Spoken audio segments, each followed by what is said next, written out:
5 ವರ್ಷಗಳಾದ ಮೇಲೆ ನರೇಂದ್ರ ಮೋದಿ ಅವರು ಮತ್ತೆ ಪುಲ್ವಾಮಾ ಕೇಸ್ ಬಗ್ಗೆ ಮಾತನಾಡಲಿಕ್ಕೆ ಶುರು ಮಾಡಿದ್ದಾರೆ. ಪುಲ್ವಾಮಾ ಕೇಸ್ಗೆ ರಿವೆಂಜ್ ತೀರಿಸಿಕೊಳ್ಳೋದಕ್ಕೇನೆ ನಾನು ಬಾಲಾಕೋಟ್ನ ಸರ್ಜಿಕಲ್ ಸ್ಟ್ರೈಕ್ ಮಾಡಿದ್ದು ಅಂತ. Balakot air strike surgical strike ಎಲ್ಲ ಆಯ್ತಲ್ಲ, ಪುಲ್ವಾಮಾ ಕೇಸ್ಗೆ ಇದು ಪ್ರತೀಕಾರದ ದಾಳಿಯಾಗಿತ್ತು ಅಂತ. 2019 ಸರ್ಜಿಕಲ್ ಸ್ಟ್ರೈಕ್ ಬಗ್ಗೆ ಜಗತ್ತಿಗೆ ತಿಳಿಸುವ ಮುನ್ನ ನಾನು ಪಾಕಿಸ್ತಾನಕ್ಕೆ ಮಾಹಿತಿ ಕೊಟ್ಟಿದ್ದೆ. 2019ರ ಸರ್ಜಿಕಲ್ ಸ್ಟ್ರೈಕ್ ಬಗ್ಗೆ ಜಗತ್ತಿಗೆ ತಿಳಿಸೋಕ್ಕಿಂತ ಮುಂಚೆ ಪಾಕಿಸ್ತಾನಕ್ಕೆ ನಾನು ಹೇಳಿದ್ದೆ. ಅಟ್ಯಾಕ್ ಮಾಡಿದ ಮೇಲೆ ಪಾಕಿಸ್ತಾನಕ್ಕೆ ವಿಚಾರ ಮುಟ್ಟಿಸಿದ್ದೇವೆ. ನಿನ್ನೆ ಕರ್ನಾಟಕದ ಬಾಗಲಕೋಟೆ ಪ್ರಚಾರಕ್ಕೆ ನರೇಂದ್ರ ಮೋದಿ ಅವರು ಬಂದಾಗ ಈ ಭಾಷಣ ಮಾಡಿದ್ದಾರೆ. ನಾನು ಬೆನ್ನು ಹಿಂದೆ ದಾಳಿ ಮಾಡಲ್ಲ, ನೇರ ಹೋರಾಡ್ತೀನಿ. ನಾನು ಏರ್ ಸ್ಟ್ರೈಕ್ ಬಗ್ಗೆ ಪ್ರೆಸ್ ಮೀಟ್ ಮಾಡೋದಕ್ಕೆ ನಾನು ಹೇಳಿದ್ದೆ. ಅದಕ್ಕಿಂತ ಮುಂಚೆ ಪಾಕಿಸ್ತಾನಕ್ಕೆ ನಾನೇ ಮಾಹಿತಿ ಕೊಡುವುದಾಗಿಯೂ ತಿಳಿಸಿದ್ದೆ. ಆದರೆ ಪಾಕಿಸ್ತಾನದಲ್ಲಿ ಯಾರೂ ಕೂಡ ಫೋನ್ ಸಂಪರ್ಕಕ್ಕೆ ಸಿಕ್ಕಿರಲಿಲ್ಲ. ಪಾಕಿಸ್ತಾನದವರು ಕರೆ ಸ್ವೀಕರಿಸಿದ ನಂತರ ಜಗತ್ತಿಗೆ ನಾವು ತಿಳಿಸಿದ್ವಿ ಇದನ್ನು. ನಾನು ಬಾಲಾಕೋಟ್ ಬಗ್ಗೆ ಹೇಳಿದ್ರೆ ಕೆಲವರು ಬಾಗಲಕೋಟೆ ಅಂತ ಅಂದ್ಕೊಂಡ್ಬಿಟ್ಟಿದ್ರು. ಅಭ್ಯರ್ಥಿ ಪರ ಪ್ರಚಾರ ಮಾಡಬೇಕಾದ್ರೆ ಬಾಲಾಕೋಟ್ ದಾಳಿ ವಿಚಾರವನ್ನು ನರೇಂದ್ರ ಮೋದಿಯವರು ಪ್ರಸ್ತಾಪ ಮಾಡಿದ್ದಾರೆ. ಮತ್ತೆ 2019ರ ಅದೇ ಪುಲ್ವಾಮಾ, ಅದೇ ಸರ್ಜಿಕಲ್ ಸ್ಟ್ರೈಕ್ ಬಗ್ಗೆ ನರೇಂದ್ರ ಮೋದಿ ಅವರು ಮಾತನಾಡೋಕ್ಕೆ ಶುರು ಮಾಡಿದ್ದಾರೆ. ಈಗ ಈ ವಿಚಾರದಲ್ಲಿ 2019 ಸರ್ಜಿಕಲ್ ಸ್ಟ್ರೈಕ್ ಬಗ್ಗೆ ಮೋದಿ ಕರ್ನಾಟಕದಲ್ಲಿ ಪ್ರಸ್ತಾಪ ಮಾಡಿದ್ದಾರೆ. ದಾಳಿ ಮಾಡಿ ಬಂದ ಮೇಲೆ ಮೊದಲು ಹೇಳಿದ್ದೆ ಪಾಕಿಸ್ತಾನಕ್ಕೆ ಅಂತ ಹೇಳಿದ್ದಾರೆ. 5 ವರ್ಷಗಳಿಂದ ಇದರ ಬಗ್ಗೆ ಪ್ರಸ್ತಾಪ ಮಾಡಿರಲಿಲ್ಲ. ಈಗ ಚುನಾವಣೆ ಬಂದಿದೆ, ಚುನಾವಣಾ ಕಾಲಘಟ್ಟ, ಇನ್ನೊಂದು 5-6 ದಿನ ಕಳೆದರೆ ಇನ್ನೊಂದು ಹಂತದ ಒಂದು ವೋಟಿಂಗ್ ಇದೆ. ಇದರ ನಡುವೆ ಮತ್ತೆ ಅದೇ ಪುಲ್ವಾಮಾ ವಿಚಾರದ ಬಾಲಾಕೋಟ್ ಏರ್ ಸ್ಟ್ರೈಕ್ ಬಗ್ಗೆ ನರೇಂದ್ರ ಮೋದಿಯವರು ಪ್ರಸ್ತಾಪ ಮಾಡಿದ್ದಾರೆ. 200 kg RDX ಎಲ್ಲಿಂದ ಬಂತು? ಇಲ್ಲೇನಿದೆ, ಇದರಲ್ಲಿ 2 ಭಾಗ ಬರುತ್ತೆ. ಒಂದು ಪುಲ್ವಾಮಾ ದಾಳಿ, ಸುಮಾರು 180ರಿಂದ 200 kg RDX ಅಲ್ಲಿ ಬಳಸಲಾಗಿತ್ತು. ತುಂಬ ಸೇನಾ ಭದ್ರತಾ ವಲಯ ಆಗಿತ್ತದು. ಅಲ್ಲಿ ಯಾವ್ಯಾವುದೋ ಗಾಡಿಗಳು ಹಾಗೆಲ್ಲ ಬರೋಕ್ಕಾಗಲ್ಲ. ಅದರಲ್ಲಿ ಒಂದು ಮಾರುತಿ ಇಕೋ ಕಾರು ಒಂದು 200 kgಯಷ್ಟು ಅಥವಾ 2 ಕ್ವಿಂಟಲ್ನಷ್ಟು RDX ತುಂಬಿಕೊಂಡು ಬಂದು ಒಂದು 40 ಜನ ಸೈನಿಕರ ಸಾವಿಗೆ ಹೇಗೆ ಕಾರಣ ಆಯಿತು ಹೇಳಿ ಅಂತ ವಿಚಾರ ಇರೋದು. ನೋಡಿ, ಇದರಲ್ಲಿ 2 ಭಾಗ ಬರುತ್ತೆ. ನಾನು ಬಾಲಾಕೋಟ್ ಸರ್ಜಿಕಲ್ ಸ್ಟ್ರೈಕ್ ಮಾಡಿದೆ, ಪಾಕಿಸ್ತಾನಕ್ಕೆ ನಾನು ಫೋನ್ ಮಾಡಿಬಿಟ್ಟಿದ್ದೆ. ಮಾಡಿದಾಗ ಅವರು ರಿಸೀವ್ ಮಾಡಲಿಲ್ಲ, ಮಿಸ್ಡ್ ಕಾಲ್ ಆಗಿಬಿಡ್ತು. ಆಮೇಲೆ ಮತ್ತೆ ಅವ್ರು ಫೋನ್ ಎತ್ತಿದ್ರು, ನಾನು ಅವಾಗ ಮತ್ತೆ ಅವ್ರಿಗೆ ಹೇಳಿದೆ, ಆಮೇಲೆ ಜಗತ್ತಿಗೆ ಹೇಳಿದೆ, ಆಮೇಲೆ ಪ್ರೆಸ್ ಮೀಟ್ ಮಾಡಿದೆ. ಭಾಗ ನಂಬರ್ 1.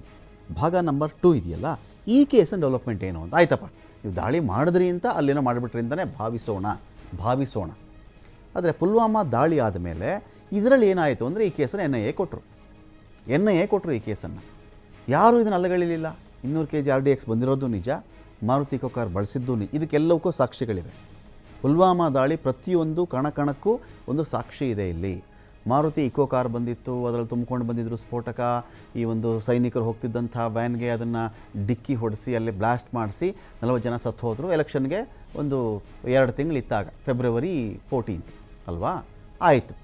ದೇಶಕ್ಕಾಗಿ 40 ಜನ ಯೋಧರ ಪತ್ನಿಯರು ಮಾಂಗಲ್ಯ ಕಳ್ಕೊಂಡ್ರವತ್ತು. ಇದರಲ್ಲಿ ನೀವು ನ್ಯಾಯ ಕೊಡಿಸಿದ್ರಾ?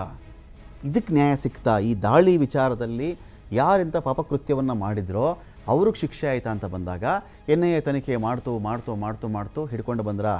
A1 A19ವರೆಗೂ ಇದೆಲ್ಲ ಆರೋಪಿಗಳಿದ್ದಾರೆ. NIA ಬರೆದ ಚಾರ್ಜ್ ಶೀಟ್ ಪುಟಗಳ ಸಂಖ್ಯೆ ಎಷ್ಟು ಗೊತ್ತಾ ನಿಮಗೆ? 13,800 ಪುಟಗಳ ಚಾರ್ಜ್ ಶೀಟನ್ನು ಬರೀತು NIA. ಇಷ್ಟೊಂದು ಜನ ಹಿಂಗೆ ಪ್ಲಾನ್ ಮಾಡಿದ್ರು, ಕಾರ್ ಇಲ್ಲಿಂದ ತಂದಿದ್ರು, ಇಂಥವ್ರ ಮನೆ ಮುಂದೆ ನಿಲ್ಲಿಸಿದ್ರು, ಇಂಥವನೇ ಇದ್ದ. 19 ಜನ ಹೆಸರು ಬರೆದಿದ್ದಾರೆ ಅವರು. ಇವ್ರು ಇಂಥವ್ರು ಆರೋಪಿಗಳು ಅಂಥೇಳಿ ಹಿಡ್ಕೊಂಡು ಬಂದ್ರ, ಗಲ್ಲಿಗೇರಿಸಿದ್ರ. ಭಾರತದಲ್ಲಿ ನಮಗೆ ಗೊತ್ತಿರುವ ಮಟ್ಟಿಗೆ ಯಾವುದೇ ಉಗ್ರಗಾಮಿ ದಾಳಿ ಆದಾಗ ಅದು ಪಾರ್ಲಿಮೆಂಟ್ ಮೇಲಾದರೂ ಆಗಿರಲಿ, ಮುಂಬೈ ಮೇಲಾದರೂ ಆಗಿರಲಿ, ಶಿಕ್ಷಿಸದೇ ಬಿಟ್ಟಿಲ್ಲ ಅವರನ್ನು, ನೇಣುಗಂಬಕ್ಕೇರಿಸದೇ ಬಿಟ್ಟಿಲ್ಲ ಅವ್ರನ್ನ ಇದುವರೆಗೂ. ಎಕ್ಸೆಪ್ಟ್ ಪುಲ್ವಾಮಾ ದಾಳಿನಲ್ಲಿ ಯಾರಿಗೂ ಶಿಕ್ಷೆ ಆಗಿಲ್ಲ. ಇದು ವಿಚಾರ. ಇಡೀ ಭಾರತದ ಚರಿತ್ರೆಯಲ್ಲಿ ಉಗ್ರರ ಚಟುವಟಿಕೆಗಳು ನಡೆದಾಗ ಅದು ವಿಚಾರಣೆಗೊಳಪಟ್ಟಿದ್ದಾರೆ. ಆರ್ಥರ್ ರೋಡ್ ಮುಂಬೈ ಆ ಒಂದು ಜೈಲಲ್ಲೂ ಅವಳನ್ನ ಇಟ್ಟಿದ್ದಾರೆ. ಬಿಟ್ಬಿಟ್ರಾ ಮುಂಬೈ ದಾಳಿಕೋರನನ್ನು? ಬಿಟ್ಟಿಲ್ಲ ಅಲ್ಲ. ಪಾರ್ಲಿಮೆಂಟ್ ಮೇಲೆ ಮಾಡಿದ್ರೆ ಬಿಟ್ಬಿಟ್ರಾ? ಹೊಡೆದು ಹಾಕಿದ್ರು. ಸಮಾಧಾನ ಆಯ್ತಲ್ರಿ, ಪ್ರತೀಕಾರ ಸಿಕ್ತಲ್ರಿ, ಅದು ಸಮಾಧಾನ ಆಯ್ತು, ಶಿಕ್ಷೆ ಆಯಿತು ಅಂತ. ವಿಚಾರಣೆನೂ ಮಾಡಿದ್ರು, ಗಲ್ಲು ಆಯ್ತು ಅವ್ರಿಗೆ ಅಲ್ವಾ. ಹೆಜ್ಜೆಗೂ ಮಿಲಿಟ್ರಿ ಇರ್ತಕ್ಕಂಥ ಜಾಗಕ್ಕೆ ಪಾಕ್ ಉಗ್ರರು ಹೇಗೆ ಬಂದ್ರಪ್ಪ ಹೇಳಿ? ಹೇಳ್ತೀವಿ ತಗೊಳ್ಳಿ, ಬರಿತೀವಿ ಅಂದರು. ಪುಲ್ವಾಮಾ ಉಗ್ರರ ದಾಳಿ ಬಗ್ಗೆ ತನಿಖೆಯನ್ನು ಯಾಕೆ ಮಾಡಿಸ್ತಿಲ್ಲ ಮೋದಿ? ತನಿಖೆ ನಡೀಲಿಲ್ವಾ? ತನಿಖೆನೂ ನಡೆದಿದೆ, ಚಾರ್ಜ್ ಶೀಟು ಆಯಿತು. ಶಿಕ್ಷೆ ಆಯಿತಾ ಅಂದರೆ ಶಿಕ್ಷೆ ಆಗಿಲ್ಲ. ಹಿಡ್ಕೊಂಡು ಬಂದರೆ 19 ಆರೋಪಿಗಳನ್ನು ಅಂತ ಹೇಳಿದ್ರೆ ಹಿಡ್ಕೊಂಡು ಬರಲಿಲ್ಲ.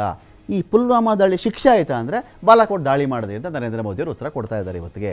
ಪುಲ್ವಾಮಾ ದಾಳಿ ಸಂಬಂಧ ಇದುವರೆಗೂ ಆಗಿರತಕ್ಕಂಥ ಅಪ್ಡೇಟ್ ಹೇಳಿ ಮೋದಿಯವರೇ. ಬಾಲಾಕೋಟ್ ಬಗ್ಗೆ ಮಾತನಾಡಿದಂಥ ಮೋದಿಯವರಿಗೆ ಇದೀಗ ವಿರೋಧ ಪಕ್ಷಗಳು ಈ ತರಹದ ಪ್ರಶ್ನೆಯನ್ನು ಕೇಳ್ತಾ ಇವೆ.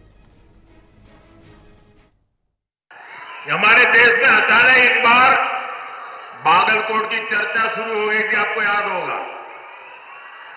जब मैंने बालाकोट में एयर स्ट्राइक किया तो बहुत लोगों को समझ नहीं आया बालाकोट है कहां, तो बागलकोट को ही बालाकोट बांध करके यहां बम गिरे चलाया, आधा पौना घंटा ऐसे ही चला।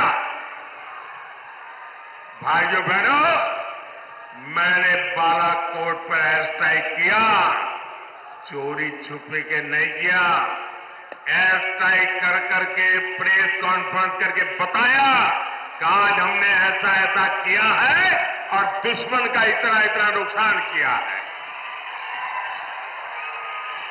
इतना ही नहीं, जब हमने एयर स्ट्राइक किया तो मैंने प्रेस को बुला के रखा था और फौज के लोगों को कहा था कि 11 बजे प्रेस को बताना है, लेकिन मैंने कहा कि उसके पहले मैं पाकिस्तान को टेलीफोन करके सूचना दूंगा कि आज हमने रात को एयर स्ट्राइक की है, तुम्हारे इतने लोगों को मारा, इतनी तबाही की है, उसको बता दूंगा, छुपाऊंगा। ನೋಡಿ, ಮೋದಿಯವ್ರ ಬಾಯಿ ತೆಗೆದ್ರೆ ಬರೀ ಸುಳ್ಳೆ ಹೊರಗೆ ಬರ್ತಾ ಇದೆ. ಈಗ ಅದನ್ನು ಒಬ್ಬ ಪ್ರಧಾನಮಂತ್ರಿ ಈ ಮಟ್ಟಕ್ಕೆ ಇಳಿತಾರೆ ಅಂತ ನಾವು ಯಾರೂ ಅಂದ್ಕೊಂಡಿರಲಿಲ್ಲ, ಆಯಿತಾ. ಅದರಿಂದ ಇವರು ಈಗ ಯಾವ್ಯಾವ ವಿಚಾರಕ್ಕೆ ಏನಕ್ಕೆ ಮಾತಾಡ್ತಾರೆ, ಏನು ಆಧಾರ ಇದೆ, ಏನೂ ಅರ್ಥ ಆಗ್ತಾಯಿಲ್ಲ ನಮಗೆ. 10 ವರ್ಷ ಪ್ರಧಾನಮಂತ್ರಿಯಾಗಿ ಅವರು ತಮ್ಮ ಸಾಧನೆ, ತಮ್ಮ ಒಂದು ಅವರ ಕಾಲದಲ್ಲಿ ಏನೇನು ಮಾಡಿದ್ರು ಅದ್ರ ಬಗ್ಗೆ ಚರ್ಚೆನೇ ಇಲ್ಲ. ಇವತ್ತು ದೇಶವನ್ನು ಒಡಿಬೇಕು ಒಂದೇ ಉದ್ದೇಶ ಇಟ್ಕೊಂಡು ಸುಳ್ಳಿನ ಆಧಾರದ ಮೇಲೆ ಮಾಡ್ತಾ ಇದ್ದಾರೆ. ಅವ್ರು ಯಾಕೆ ಮಾತಾಡ್ತಾರೆ ನಮಗೇನು ಅರ್ಥನೇ ಆಗೋದಿಲ್ಲ. ಎಲ್ಲತ್ರ ಮೇಲೆ ಸುಳ್ಳು ಹೇಳ್ತಾ ಇದ್ದಾರೆ, ಒಂದು ಸತ್ಯಾಂಶ ಬರ್ತಾ ಇಲ್ಲ ಹೊರಗಡೆ ಬಾಯಿಂದ. ಯಾವ ತುಷ್ಟೀಕರಣ? ನಾವು ಕೇಸ್ ಬುಕ್ ಮಾಡಿದ್ದೀವಿ, ಅರೆಸ್ಟ್ ಮಾಡಿದ್ದೀವಿ, ಅವ್ರ ಮೇಲೆ ಎಲ್ಲ ರೀತಿಯ ಕ್ರಮ ತಗೊಳ್ಳೋದಕ್ಕೆ ನಾವು ಹೇಳಿದ್ದೀವಿ, ಮತ್ತು ಅವ್ರ ಮನೆಗಳಿಗೆಲ್ಲ ನಾವು ಭೇಟಿ ಕೊಟ್ಟಿದ್ದೀವಿ. ಅದಕ್ಕೆ ರಾಜಕಾರಣ ಯಾಕೆ ಮಾಡಬೇಕು? ತುಷ್ಟೀಕರಣ ಯಾಕೆ ಮಾಡಬೇಕು? ಅವಶ್ಯಕತೆ ಏನಿದೆ? ಏನು ಲಾಭ, ಏನು ನಷ್ಟ? ತುಷ್ಟೀಕರಣ ಮಾಡ್ತಾ ಇರುವಂಥದ್ದು ರಾಜಕೀಯದ ಲಾಭ ಪಡ್ಕೊಳ್ಳೋದಕ್ಕೆ ಅಲ್ಲ. ಭಾರತೀಯ ಜನತಾ ಪಾರ್ಟಿಯವರು 100 ಸುಳ್ಳನ್ನು ಒಂದು ಸತ್ಯ ಮಾಡೋಕ್ಕೆ ಹೋಗ್ತಾರೆ, ಅದು ಆಗೋದಿಲ್ಲ. ನೇಹಾ ಹಿರೇಮಠ ಅವರ ಸಾವು ನಾವು ಯಾರನ್ನೂ ಸಮರ್ಥನೆ ಮಾಡ್ಕೊಂಡಿಲ್ಲ, ಖಂಡನೆ ಮಾಡಿದ್ದೇವೆ. ಕಾಂಗ್ರೆಸ್ ಪಾರ್ಟಿ ಲೀಡ್ ಮಾಡಿ ಹೋರಾಟ ಮಾಡಿದೆ. ಅದೇ ರೀತಿಯಾಗಿ ಪಕ್ಷಾತೀತವಾಗಿ ಎಲ್ಲರೂ ಅದನ್ನು ಖಂಡನೆ ಮಾಡಬೇಕು, ಅದಕ್ಕೆ ಯಾರೂ ರಾಜಕಾರಣ ಮಾಡಬಾರ್ದು. ಇವತ್ತು BJP ಅವರು ರಾಜಕಾರಣ ಮಾಡಿಕೊಂಡ್ರೆ ಅದಕ್ಕೆ ಬ್ಯಾಡ್ ಅನ್ನೋಕ್ಕೆ ಆಗೋದಿಲ್ಲ. ಆದರೆ ಪುಲ್ವಾಮಾ ಬಗ್ಗೆ ಯಾಕಾದಾತು, ಏನಾಯ್ತು, ಯಾಕೆ ಅದನ್ನು ನಡೀತು, ಇಲ್ಲಿವರೆಗೂ ಯಾರೂ ಬಾಯನ್ನ ಬಿಡ್ತಾ ಇಲ್ಲಲ್ಲ. ಅದಕ್ಕೆ ಮೋದಿ ಸಾಹೇಬರು, ಅಮಿತ್ ಶಾ ಅವರು ಹುಬ್ಬಳ್ಳಿಗೆ ಬಂದು ಹೋಗಲ್ಲ. ಅಂಥ ಟೈಮ್ದಾಗ ಸ್ಪಷ್ಟೀಕರಣ ಕೊಡಲಿ, ಪುಲ್ವಾಮಾ ದಾಳಿ ಯಾಕೆ ಇಲ್ಲಿವರೆಗೆ 10 ವರ್ಷದೊಳಗೆ ಇಂಥ ಕೆಲಸ ಮಾಡಿವಂತ ಓಟ್ ಕೇಳಿ ಅವರು. ಮೋದಿಯವ್ರ ಭಾಷಣದಾಗ ಏನಿದಾವು, ನಾನು 10 ವರ್ಷ ನಿಮ್ಮನ್ನು ಬಡವರಿಗೆ ಇಷ್ಟು ಕೆಲಸ ಮಾಡಿದ್ದೀನಿ, ಇಷ್ಟು ಯೋಜನೆ ಕೊಟ್ಟಿದ್ದೀನಿ ಅಂತ ಹೇಳಿ ಭಾಷಣಗಳು ಹೇಳಕ್ಕೆ ಅವ್ರಿಗೆ ಮಾಡಿದ್ರೆ ಹೇಳ್ತಾರೆ. ಅದು ಮಾಡೇ ಇಲ್ಲ ಅವರು. ಇದು ಮಾಡಲಾರ್ದೆ ನಾನು ಅದಕ್ಕೆ ಹೇಳಿದೆ, 5 ಕ್ವಶನ್ನು BJPಯವರಿಗೆ. ಮೊದಲನೇದ್ದು 15 ಲಕ್ಷ ಎಲ್ಲೆತ್ತು, ಎರಡನೇದ್ದು 2 ಕೋಟಿ ಎಲ್ಲೋತ್ತು, 2 ಕೋಟಿ ಉದ್ಯೋಗ ಮಕ್ಕಳಿಗೆ, ಯುವಕರಿಗೆ. ಮೂರನೇದ್ದು ರೈತರ ಆದಾಯ ದ್ವಿಗುಣ. ಏನಾಯ್ತು? ರೈತರಿಗೆ ಎಷ್ಟು ಆದಾಯ ದ್ವಿಗುಣ ಮಾಡಿದ್ದೀರಿ? 4ನೇದ್ದು 100 ಸ್ಮಾರ್ಟ್ ಸಿಟಿ ಒಳಗೆ 5 ಸ್ಮಾರ್ಟ್ ಸಿಟಿ ಹೆಸರು ಹೇಳ್ರಿ BJPಯವರು. 5ನೇದ್ದು ಪುಲ್ವಾಮಾ ದಾಳಿ ಆಯಿತು, 40 ಮಂದಿ ಸೈನಿಕರು ಮರಣ ಹೊಂದಿದ್ರು. 400 kg ಆಲ್ಡೆಕ್ಸ್ ಬಾಂಬ್ ಅಲ್ಲಿಗೆ ಹೆಂಗೆ ಬಂತು?